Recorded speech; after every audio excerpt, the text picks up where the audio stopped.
Good morning student. आप लोगों को क्लास 9 की केमिस्ट्री हम पढ़ा रहे हैं, जिसमें पहला चैप्टर आपको बताया जा रहा है। इसमें अब आपको बताना है अवस्था परिवर्तन किस प्रकार होता है। आपको पहले भी बताया जा चुका है कि या तो आप किसी भी पदार्थ को ताप देंगे प्लस या दाब देंगे तभी उसकी अवस्था में परिवर्तन होगा, अन्यथा नहीं हो सकता उसकी अवस्था में परिवर्तन। तो आपको वाष्पीकरण के बारे में बताया जा रहा था कि किस प्रकार अब आपको आसवन और क्वथन और संघनन को बताना है। आप इस पे ताप देंगे या दाब देंगे, किस कारण ये परिवर्तित होगा। तो आप इस पे दाब नहीं देंगे, ताप देंगे तो ये क्या करेगा, परिवर्तित होगा, इसकी अवस्था में परिवर्तन होगा। सबसे पहले क्या होगा, क्वथन होगा। क्वथन क्या करेंगे, आप इसको ताप देंगे, ताप देने पर ये क्या होगा, क्वथन मीन्स बॉइलिंग पॉइंट, ये उबलने लगेगा और जब उबलने लगेगा तो क्या करेगा, वाष्प के रूप में परिवर्तित हो जाएगा। और जब वाष्प के रूप में परिवर्तित हो जाएगा तो ये क्या करेगा, जब वाष्प को आप ठंडा करेंगे, शीतलता देंगे, जब वाष्प को आप शीतलता देंगे तो वो क्या करेगा, धीरे धीरे संघनन का रूप लेगा और संघनन में परिवर्तित होने के बाद वो आसवन में परिवर्तित हो जाएगा। छोटी छोटी बूंदों के रूप में आपको दिखाई देनी पड़ेगा। पहले आप क्वथन पॉइंट यूज करेंगे। क्वथन यानी बॉइलिंग पॉइंट जो होता है, आप ताप देंगे, ताप देने पर वो धीरे धीरे उबलने लगेगा पानी, और उबलने लगेगा तो उसमें क्या होगा, वाष्प बनना प्रारंभ हो जाएगा और वाष्प वही संघनन का रूप लेगा। और जब संघनन को आप शीतलता देंगे, शीतलता देने के बाद वह आसवन के रूप में परिवर्तित हो जाएगा। यही है। अगर अब आपको पढ़ना है कि वाष्पीकरण क्या है। वाष्प बनने की प्रक्रिया को ही वाष्पीकरण कहा जाता है। वाष्पीकरण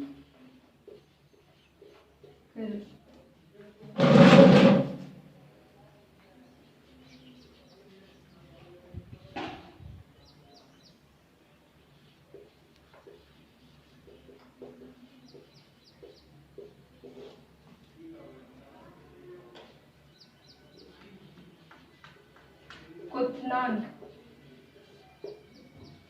के नीचे किसी भी ताप पर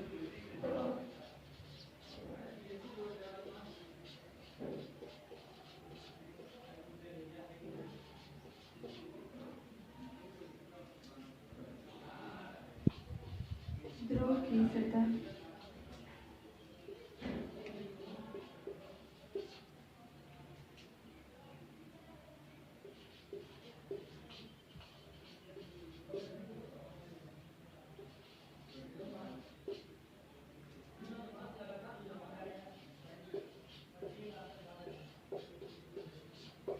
कणों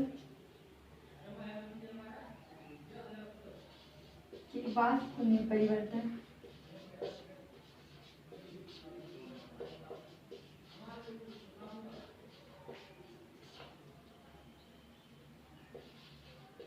की क्रिया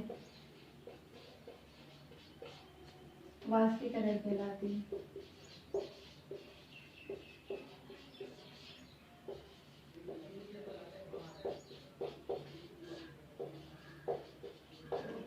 वाष्पीकरण क्या है, क्वथनांक के नीचे बॉइलिंग पॉइंट, जिसपे पानी आप उबालते हो उससे नीचे किसी भी ताप पर आप मान लो कि 50 डिग्री सेल्सियस पर, 50 डिग्री सेल्सियस और ऊपर 100 डिग्री सेल्सियस पर आप पानी को उबाल रहे हैं, तो 100 डिग्री सेल्सियस से नीचे 45 या 50 डिग्री सेल्सियस पर के क्वथनांक पर के ताप पर द्रव के सतह से द्रव के कणों के वाष्प में परिवर्तन की क्रिया को वाष्पीकरण कहते हैं। आप 100 डिग्री सेल्सियस टेम्परेचर दिए तो ये पानी क्या किया, उबलना प्रारंभ कर दिया। 100 डिग्री सेल्सियस आपने दिया, लेकिन तो वाष्प क्या होगा, बहुत तेजी से इससे नीचे आप 50 डिग्री सेल्सियस पर आप ताप देंगे। ताप देने पर द्रव के कणों से जो वाष्प निकलेगा, वाष्प में परिवर्तन की क्रिया को ही वाष्पीकरण कहते हैं। 100 डिग्री सेल्सियस पर भी वाष्प निकलेगा और 50 डिग्री सेल्सियस पर भी वाष्प निकलेगा। तो बॉइलिंग क्वथनांक जिस पे पानी उबल रहा उससे नीचे किसी भी ताप पर यानी 50 डिग्री ताप पर द्रव की सतह से द्रव के कणों के वाष्पन जो यहाँ से निकलेगा, इसी परिवर्तन को वाष्पीकरण कहते हैं। तो अब आपको देखना है वाष्पीकरण को कौन कौन से कारक प्रभावित करते हैं।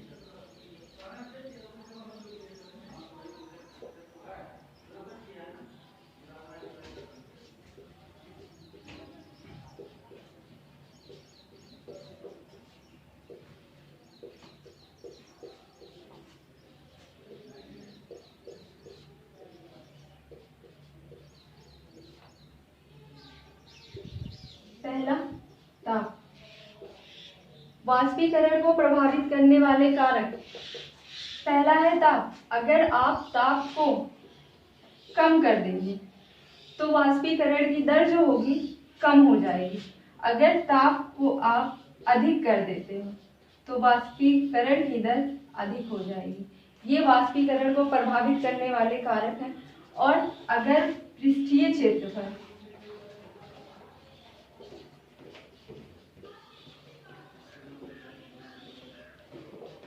अधिक है तो वाष्पीकरण बहुत अधिक होगा।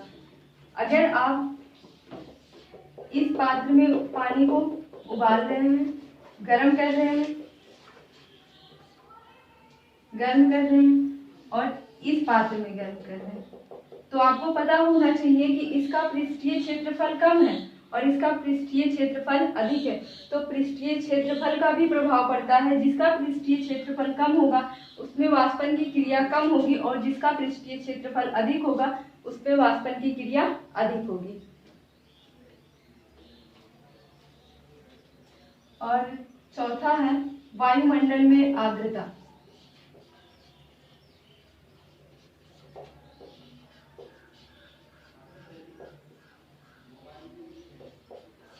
वायुमंडल में आर्द्रता की मात्रा, अगर उमस की मात्रा ज्यादा है तो क्या होगा, वायुमंडल में भी वाष्पीकरण बहुत अधिक होगा। वाष्पीकरण को प्रभावित करने वाले कारक 4 हैं। पहला है ताप कम कर दिया जाए तो वाष्पीकरण की क्रिया धीमी पड़ जाती है। ताप अधिक दिया जाए तो अधिक होगी वाष्पीकरण की क्रिया। और तीसरा है पृष्ठीय क्षेत्रफल अधिक हो तो पृष्ठीय क्षेत्रफल अधिक होगा तो वाष्पीकरण बहुत अधिक होगा। कम होगा तो उसका पृष्ठीय क्षेत्रफल कम हो जाएगा तो वाष्पीकरण की दर कम हो जाएगी। चौथा है वायुमंडल में आर्द्रता। अगर वायुमंडल में नमी नहीं है तो क्या होगा, वाष्पीकरण बहुत तेजी से प्रक्रिया होगी। अगर नमी है तो वाष्पीकरण की प्रक्रिया बहुत धीमी होगी।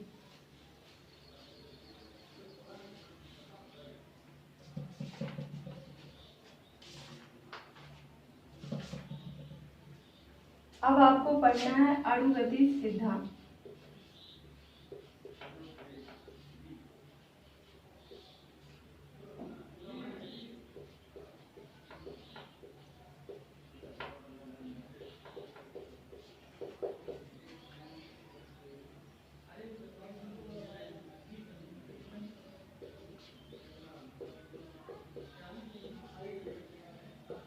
वाष्पीकरण की व्याख्या। तो अणुगतिज सिद्धांत के आधार पर वाष्पीकरण की व्याख्या किस प्रकार की जाती है, तो आइए समझते हैं। आप एक बीकर ले लीजिए, उसमें पानी भर दीजिए और धीरे धीरे इसको क्या करिए, हीट करिए। हीट करेंगे आप, ये पानी है और इसको आप ताप दे रहे हैं, हीट कर रहे हैं इस पात्र को। तो क्या होगा, जब आप इसको धीरे धीरे गर्म करना प्रारंभ करेंगे तो 1.01 डिग्री सेल्सियस से आप ताप देना प्रारंभ किए। धीरे धीरे आप 1 डिग्री से 100 डिग्री सेल्सियस पर देंगे तो क्या होगा, ये उबलना प्रारंभ हो जाएगा। इसमें क्वथनांक में इसके बढ़ोतरी होगी और जब ये बढ़ेगा तो क्या होगा, इससे वाष्प निकलेंगे। वाष्प निकलेंगे तो इसके अंदर अणु गतिज ऊर्जा होती है, वो क्या करेंगे, धीरे धीरे ऊपर उठना प्रारंभ हो जाएंगे। और जब ये क्रिया होगी, ताप की क्रिया 1 डिग्री सेल्सियस से आपने, तो इसमें क्या होगा, वाष्पीकरण होना प्रारंभ हो जाएगा। और फिर जब आप शीतलता देंगे तो ये क्या कर लेगा, संघनन का रूप धारण कर लेगा।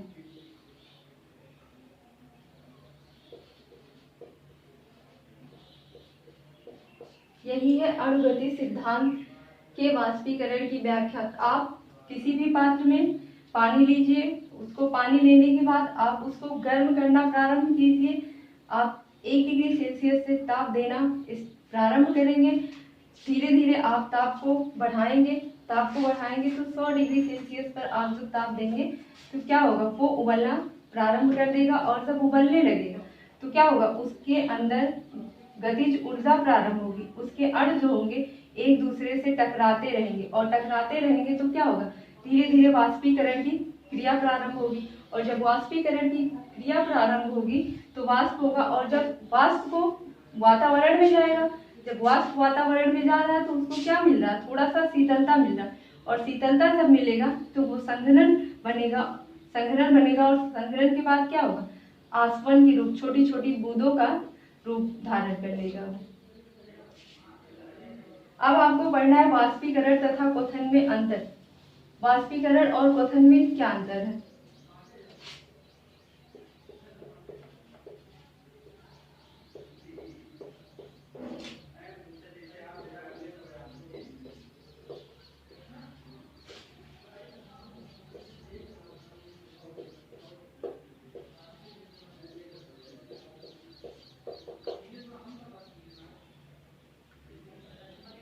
ये दोनों एक ही प्रक्रम है।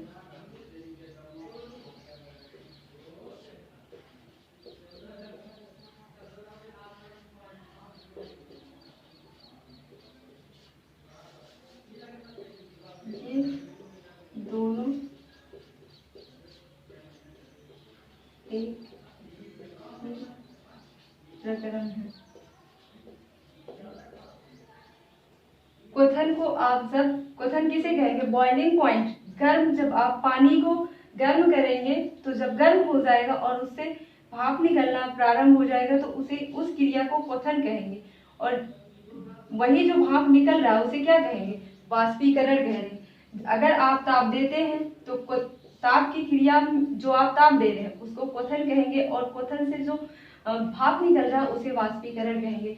तो ये दोनों क्रिया जो होती है, ये दोनों प्रक्रम एक ही प्रक्रम है, लेकिन ये भिन्न भिन्न है।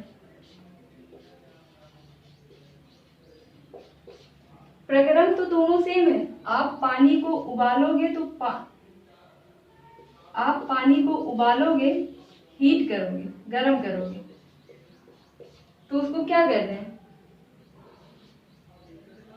उसमें क्वथन में क्या हो रही, वृद्धि हो रही। और जब क्वथन में वृद्धि होगी तो वाष्प निकलेगी, जब वाष्प निकलेगी तो उसी क्रिया को वाष्पन कहेंगे। तो आप बता सकते हैं, कोई अगर पूछे कि दोनों प्रक्रम सेम है लेकिन इनमें भिन्न भिन्न अंतर है। क्वथन आप अगर 40 डिग्री सेल्सियस पर कर रहे हैं तो वाष्पीकरण हो सकता है 30 डिग्री पर भी हो सकता है, उससे नीचे भी हो सकता है, 20 डिग्री सेल्सियस पर भी हो सकता है वाष्पीकरण की क्रिया। और क्वथन एक निश्चित टेम्परेचर होगा, चाहे 100 हो डिग्री सेल्सियस हो, चाहे 80 डिग्री सेल्सियस। क्वथन एक निश्चित उसका निश्चित अनुपात होता है कि बॉइलिंग जो होगा, पानी जो खौलता है वो निश्चित डिग्री सेल्सियस पर ही खोलेगा। और वाष्पीकरण किसी भी टेम्परेचर पर हो जाता है। आप 2 से 3 डिग्री 4 डिग्री टेम्परेचर देंगे तो पानी से वाष्प निकलना प्रारंभ हो जाता है।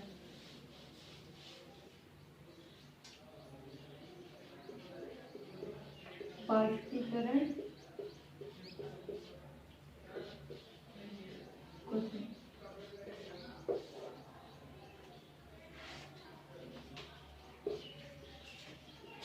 यह केवल द्रव की सतह पे होता है।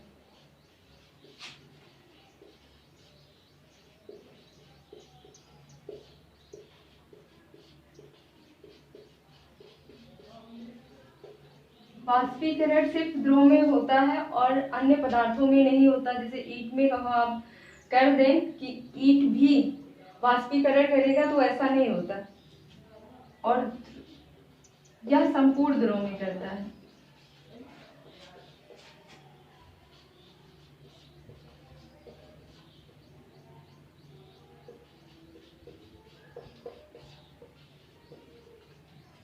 दूसरा पॉइंट आता है, वाष्पन की क्रिया प्रत्येक ताप पर होती है।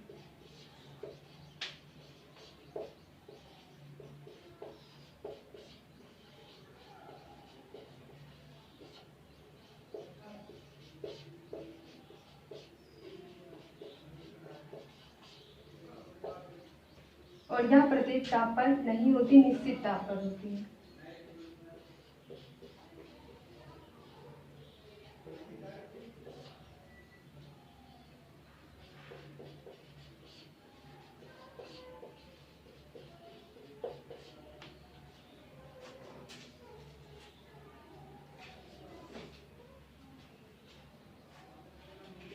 अशुद्धियों की उपस्थिति में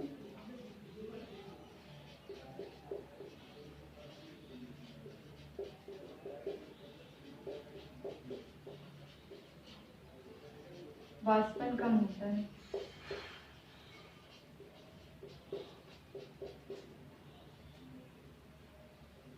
इसमें क्वथनांक बढ़ जाता है अशुद्धियों की उपस्थिति में।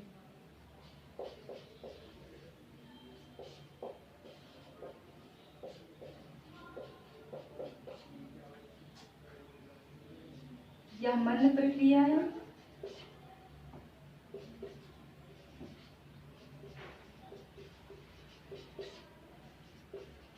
और यह तीव्र प्रक्रिया है।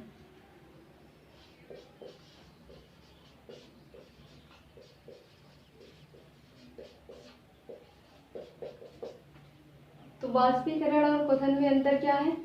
वाष्पीकरण यह केवल द्रव की सतह पे होता है, पानी में होगा, कोई भी लिक्विड हो उसमें होगा वाष्पीकरण। और यह क्वथन जो होता है संपूर्ण द्रव में होता है, चाहे कोई भी द्रव हो, जैसे दूध हो सकता है, तेल हो सकता है, पानी हो सकता है, क्वथन सब में होगा। लेकिन वाष्पीकरण जो होता है अधिकतर पानी में ही होता है, यानी द्रव की सतह पर ही होगा। आप अगर पानी को उबाले और दूध को उबाले तो पानी जल्दी से हीट होकर वाष्प बन के खत्म हो जाता है, लेकिन दूध उतनी आसानी से वाष्प बन के खत्म नहीं होता है। तो यही अंतर है। दूसरा है वाष्पन की क्रिया प्रत्येक ताप पर होती है। आप 2 से 50 डिग्री सेल्सियस ताप देंगे तो इस पे वाष्पन होगा, लेकिन क्वथन जो होता है निश्चित डिग्री सेल्सियस पर इसका क्वथन होगा। एक निश्चित ताप होता है, जब वही निश्चित ताप आप देंगे, जैसे 100 डिग्री सेल्सियस का ताप आप देंगे तभी पानी में क्वथन यानी बॉइलिंग करेगा, उबलेगा, नहीं तो नहीं उबलता। तीसरा पॉइंट है वाष्पीकरण में अशुद्धियों की उपस्थिति में वाष्पन कम होता है।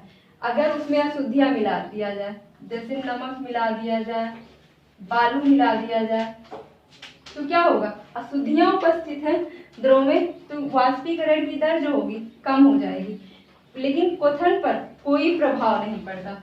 वो उसका क्वथनांक जो होता है और ज्यादा बढ़ जाता है।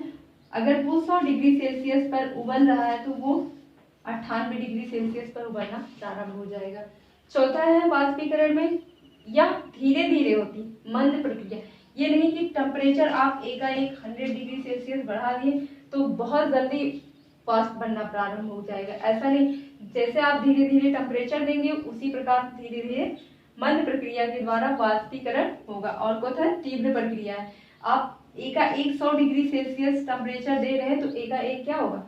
पानी खौल जाएगा, उसका क्वथनांक बढ़ जाएगा।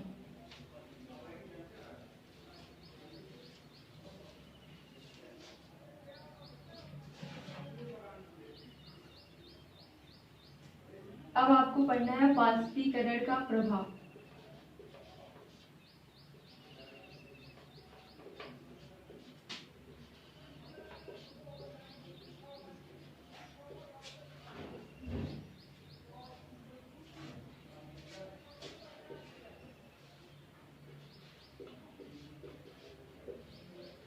Effect of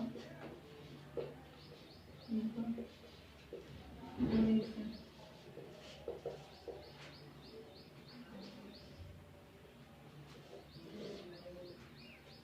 किसी भी वस्तु पर अगर कोई वस्तु गीली है तो उस पे वाष्पीकरण का ताप का क्या प्रभाव पड़ेगा? ताप दिया जाएगा तभी वाष्पीकरण की प्रक्रिया प्रारंभ होगी। अगर आप ताप नहीं दे रहे हैं तो वाष्पीकरण की क्रिया नहीं हो सकती। तो इसमें आप कह सकते हैं वाष्पीकरण के प्रभाव निम्नलिखित हो सकते हैं।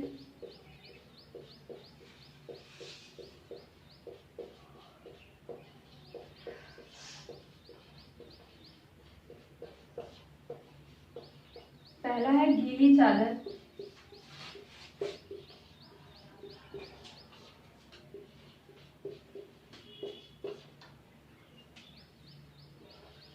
का धूप में जल्दी सूख जाना।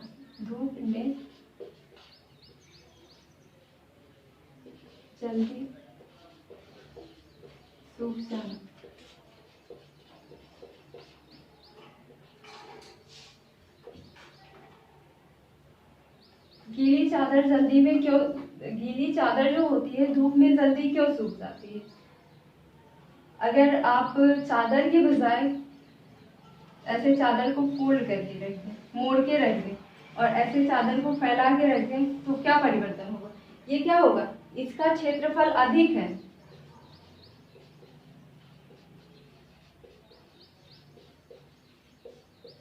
तो ये क्या करेगी? ऊष्मा ज्यादा एब्जॉर्ब करेगी।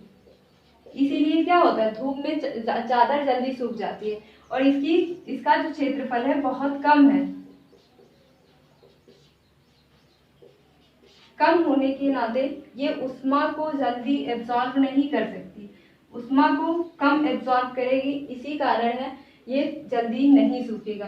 गीली चादर का क्षेत्रफल अधिक होने के कारण वो ऊष्मा को ज्यादा अवशोषित करेगी, ज्यादा एब्जॉर्ब करेगी, इसीलिए धूप में गीली चादर जल्दी सूख जाती है। दूसरा है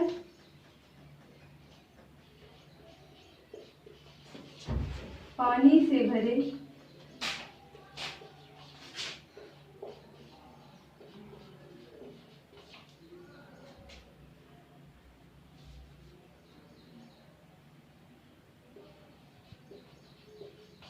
घड़े, पानी से भरी मिट्टी।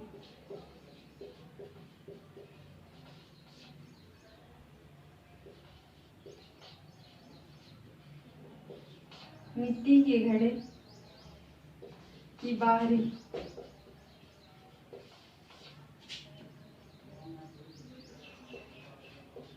सतह पर जल के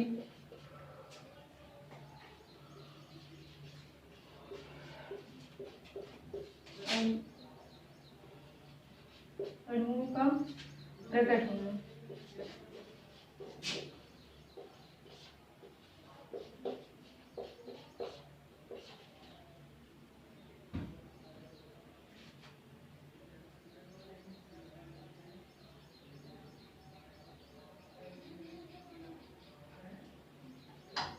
पानी से भरे मिट्टी के घड़े से जल के अणु के वाष्पीकृत हो जाने के कारण शेष बचे जल जो उसमें अणु होंगे क्या होंगे?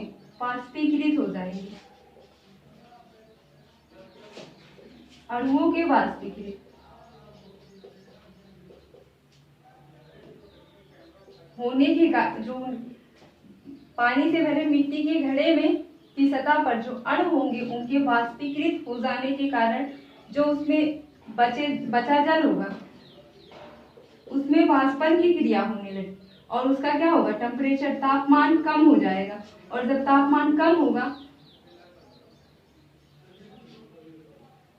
तो वायुमंडल की उपस्थिति में वो नमी से क्या करेंगे? क्रिया कर लेंगे और क्रिया करके वह संघनित हो जाते हैं और हमें घड़े के ऊपर जल के अणु प्रकट होते दिखाई देते हैं। अगर जो मिट्टी का घड़ा रहता उस पे वाष्पन की क्रिया ना हो, संघनन, और वो वातावरण से नमी ना एब्जॉर्ब करे, तो हमें जो अणु प्रकट देंगे, जल के अणु जो दिखाई देते हैं बाहर, वो नहीं दिखाई देंगे घड़े से बाहर। तीसरा है स्प्रिट को हथेली पर रखने पर ठंडा महसूस होना।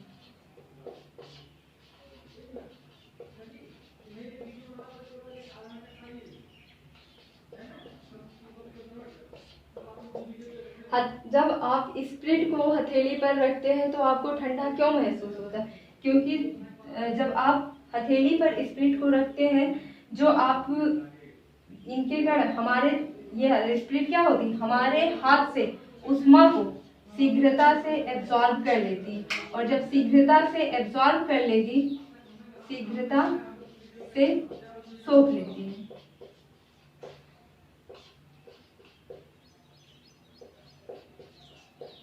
इसी कारण हम जब स्प्रिट को हाथ पर रखते हैं तो हमें ठंडा महसूस होता है। कभी कभी आप नेल पेंट हाथ पे लगाते हो, जब नेल पेंट हाथ में लगाते हो उसमें क्या मिला रहता है? स्प्रिट मिला रहता है। तो हाथ पे लगाते हो और ठंडक महसूस होता है, और वो क्या करती है, हमारे हाथ से उष्मा को एब्जॉर्ब करती है। जब उष्मा को एब्जॉर्ब करेगी, इसी कारण हमें स्प्रिट को हथेली पर रखने पर ठंडक महसूस होता है।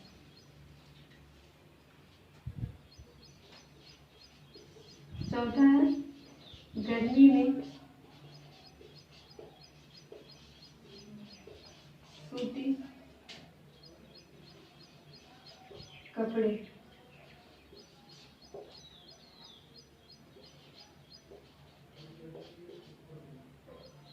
पहनने से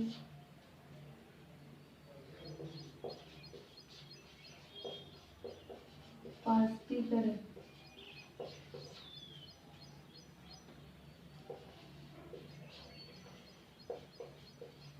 कारण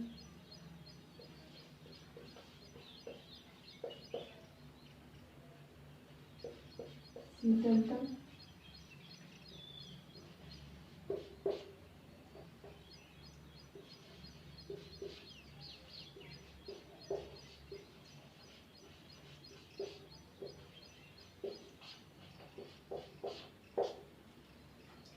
गर्मियों में सूती कपड़ों को वरीयता दी जाती है, क्योंकि इनका जो होता है, ये क्या करते हैं, पसीने को अवशोषित करने की क्षमता होती है। आप देखते होंगे गर्मी के मौसम में सब लोग सूती कपड़े पहनते हैं, क्योंकि सूती कपड़ा जो होता है वो पसीने को एब्जॉर्ब कर लेता है, अवशोषित कर लेता है। गर्मी के कारण पसीना वाष्पीकरण की गुप्त उष्मा के बराबर हो जाता है, हमारे शरीर से लेकर वाष्पीकृत होकर वायुमंडल में चला जाता है और हमें शीतलता प्रदान करता है।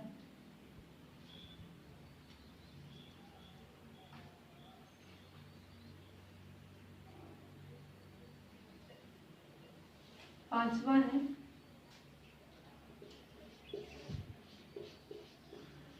तेज धूप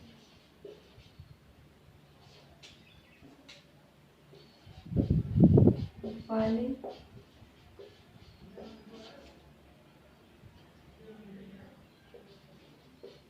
छतों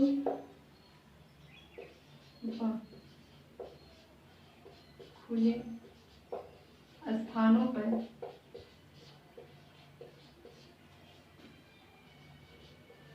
जल का